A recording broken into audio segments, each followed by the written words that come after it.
Hello Internet and welcome to the Propsmith channel. My name is Sean McBee and today I want to talk to you about a subject very near and dear to my heart. John Lennon's famous Mr. Kite poster. The story is well known to many Beatles fans. Needing to come up with material for their forthcoming album, John Lennon sat at his piano and his eye landed on a Victorian circus poster hung next to it. He had purchased the poster at Andrew Mayer's antique shop in Sevenoaks just a few weeks prior, on or about January 31st, 1967. With the poster in his sight, John was suddenly inspired and began writing Being for the Benefit of Mr. Kite. John claims that he had hardly made up a word, writing the song by just stitching phrases together. While he definitely took more creative liberty than he gives himself credit for, there is no question that the antiquated poster and its unique turns of phrase serve as the backbone of the song's lyrics. Is it any surprise that fans were captivated by this story and eager to see this mysterious poster? Well, in 1971, they got their chance. Photographer Tom Hanley took a couple of photos of John posing next to the poster for the October 2nd issue of the Record Mirror. It would be the only look the public had of the poster for almost 50 years. Before long, people were using the fuzzy angled photo to extrapolate what the poster may have looked like and making replicas that were not great. But also, they were mostly focused on what the words were, with little care made to matching the font styles. The first attempt at making the fonts look right came with a replica by German fan Uwe Blanche in 1999. The fonts still aren't a great match, but they're better than previous attempts. He also used red ink for some reason, and the acrobats on the poster look like rough thumbnails at best. Clearly, Uwe's focus was more on the type. So, if you wanted a Mr. Kite poster, this was what you had to settle for. Until 2012, and Peter Dean. Now, I should note that I have real problems with Peter Dean, and I'm going to get into them in a minute. But first, it's important to recognize just how important his contribution to the task of replicating the Mr. Kite poster has been. See, Peter Dean was massively disappointed with the options available for this poster, for obvious reason. So he decided to recreate it in the same way the original was made, on an old letterpress. So he hired Andy English to do wood-engraved figures for the acrobats on the poster, and hired Graham Bignell to match all the fonts to his massive collection of 19th century letterpress type. I assume Peter Dean had some sort of supervisory role, since the engraving and the text, which is essentially everything, had been subcontracted. Given that this is the very best reference that was available at the time, they made a replica that was as accurate as possible. Well, almost. When the poster came out, I was super excited. Like Peter Dean, I had long dreamed of owning a great replica of this poster, and now one had been made. And yeah, at 220 pounds, which came to about $400 with the exchange rate at the time, it wasn't cheap. But I recognize and appreciate great craftsmanship, which this clearly was. It might take some saving up, but it would be worth it. Then, while looking through their site, I read a blog entry comparing their replica to those that had come before. In that entry, Peter Dean makes a point of highlighting the narrow F of his poster, noting, "This is quite likely to have been done just to make that line of type fit the width of the poster. Just as few people notice it now, no one would really have cared back then either. It would have been printed quickly and without too much care or attention to detail."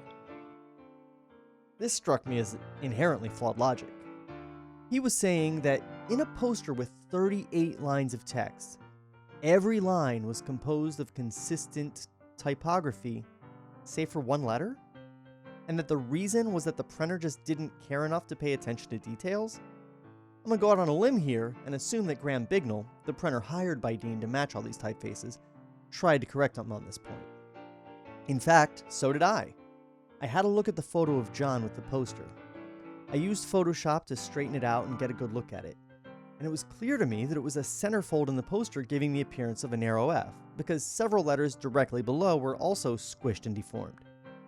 So I put together an image showing the evidence and tweeted it to him. His reply has since been deleted, but it read, "That's an interesting theory. There are definitely folds in Lennon's original, though I stand by what we did with the poster." And that was it. This guy was unwilling to swap out a single letter on his printing plate for the sake of accuracy. What's more, I noticed a lot more inaccuracies after that. It's to be expected, honestly. When you need to recreate something with existing physical pieces, sometimes you have to settle a bit. So I realized that most of the inaccuracies were due to just that. But I also realized that there's no reason not to employ some modern technology to get the best accuracy. So I set out to recreate the poster myself. More accurately, if less artisanally. I'm not going to go into the differences between his poster and mine. I have a 14-minute video you can watch of just that. Instead, right now I want to take a second to acknowledge the reality that I only understand in hindsight. Without Peter Dean's poster, mine would not have been nearly as good. Graham Bignell's matching of 19th century typefaces provided a much clearer picture of what fonts should be used and where they had to be altered to match better. Additionally, I looked at the engravings done by Andy English to use as a baseline for whether I was seeing details or dirt. A lot of the decisions I made were different than his, but there's no doubt that his instincts helped inform the way I approached the art. Even though now I can acknowledge the ways Peter Dean's poster helped push mine into being the best it could be, I still don't believe that excuses what came next. You see, letterpress printing is expensive, and was way beyond my reach at the time. But I still wanted something more special than a mass-produced, commercially printed poster. So I did some research and decided on screen printing. I found a company that did screen-printed posters, by hand, onto high-quality art paper, and I worked with them to print a run of 500 posters. Printing those 500 posters, by the way, cost just a little bit less than it would have cost to purchase one of Peter Dean's prints. So, my poster was more accurate, but I didn't fool myself that Peter Dean's wasn't a more high-quality product. You honestly just can't beat letterpress. It is the most gorgeous thing ever. My posters were as nice as I could afford to make them, but they weren't anywhere near being worth what Peter Dean charged for his. So I decided I would sell mine for $50. I figured it was a price point that wouldn't be too big a jump for someone to want to upgrade from one of those garbage ones for $20, and anyone who was willing to buy Peter Dean's poster for £220 wasn't likely to forego that high-quality printing to save some money. There are a lot of Beatles fans out there. I figured there was room for us both. Mr. Dean had other ideas. I didn't even advertise my poster. Unlike Peter Dean, I wasn't written up in Rolling Stone, Gizmodo, Boing Boing, Fast Company, and goddamn Smithsonian.com. I just quietly posted listings on eBay and Etsy and let the sales find me. And just before Christmas that year, I saw a big uptick in sales as people were buying them as gifts. And then, suddenly, my listings were pulled. Peter Dean, just before Christmas, mind you, had filed copyright takedowns on my poster everywhere. He'd even had Flickr remove photos I had taken of my own copy. Furthermore, he never responded to any method of contact. I tried email, Twitter, phone calls, nothing, no response. So I went back and forth with eBay for months, arguing that no copyright can exist on a 170-year-old poster. In the end, they decided that I could not list it. Etsy, however, followed established protocol and allowed me to relist it when Mr. Dean failed to provide proof of his claim within the allotted time period following my dispute. I've since sold over 650 of these posters there. Etsy is my favorite place to sell. So, despite his contributions to the Mr. Kite poster, I am not a fan of Peter Dean. And so, I have now eradicated any reason anyone might have to ever buy his poster. Ever. More on that in a minute. Going back, since 2013, my Mr. Kite poster has been the most accurate one out there. Then, in 2017, for the 50th anniversary of Sgt. Pepper's Lonely Hearts Club Band, Apple Corps released a box set that included, among other things, a reproduction of the Mr. Kite poster. The engraved acrobats had a lot of details we'd never seen, though the line work seemed fat and muddy. Likewise, a lot of the fonts were modern good enough equivalents, with a lot of inaccuracies there as well. At the time, I still considered mine to be more accurate, because that Tom Hanley photo remained our only reference. Then, in 2018, the Liverpool Museum did a John and Yoko exhibit. As part of the collection, on loan from Yoko Ono, was the poster. It was the first time since John bought it that it had ever been on public display. It was in a dark corner behind protective glass and quite hard to get decent photos of, but it was a better opportunity than we had ever had. And luckily, I had an in. When the poster went on display, an acquaintance of mine got in touch and informed me that he had contacts at the museum. Those contacts provided him with close-up photos that were impossible for the public to get, as well as the overall dimensions of the full piece, frame included. All of this was then passed on to me. From there, I had everything needed to make the perfect replica. And here I want to stop for a second and speak for the last time about Peter Dean. See, he has both a blog and a Twitter feed that post about every little Beatles-related thing, especially if there's any tiny connection to the poster.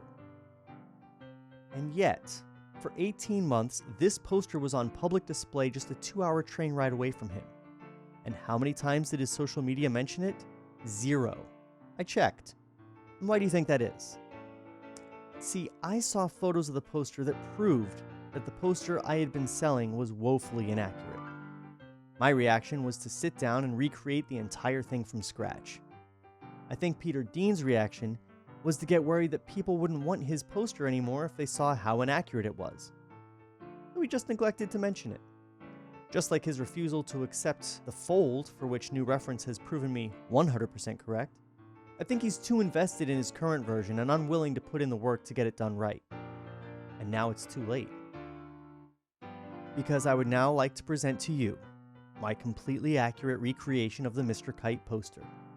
A limited edition letterpress print on 100% cotton letra paper.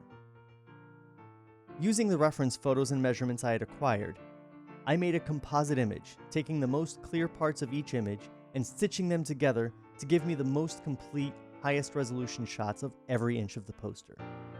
Rather than recreate the art with 19th century methods, I used my 21st century tools to do the job with the highest level of accuracy possible. Working in Illustrator, I was able to enlarge the image to capture every minute detail. I redrew the Acrobat figures from scratch, as well as redrawing many of the fonts and making adjustments to others. There is not a single letter on the entire poster that has not been modified to be more accurate to the original. This is also the first replica ever to capture the fine detail of the Greek border, which contains a second thin stroke never even guessed at before. And an incredibly close look reveals minuscule breaks between all the individual segments of the border, which was originally made up of individual squares arranged into a border of whatever size was needed.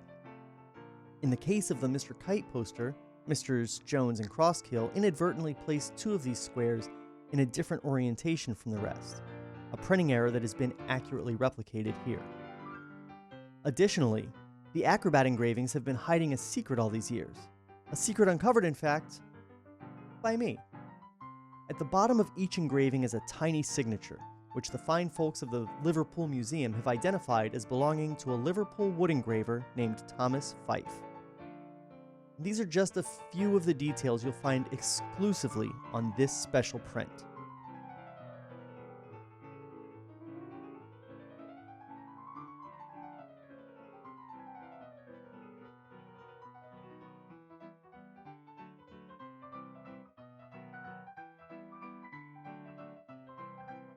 So, once the art was done, it was time to turn back to the techniques of the past.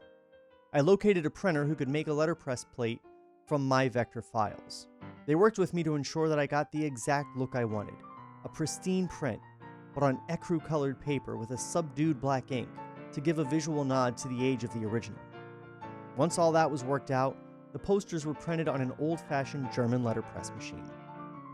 The end result is a stunningly beautiful, extremely detailed print of the highest quality that accurately captures every detail of John Lennon's famous poster. Having been some days in preparation, a splendid print is guaranteed for all. Thanks so much for watching. If you enjoyed this video, please like and subscribe, hit that bell to make sure that you get all the videos as soon as they post, and we'll see you around.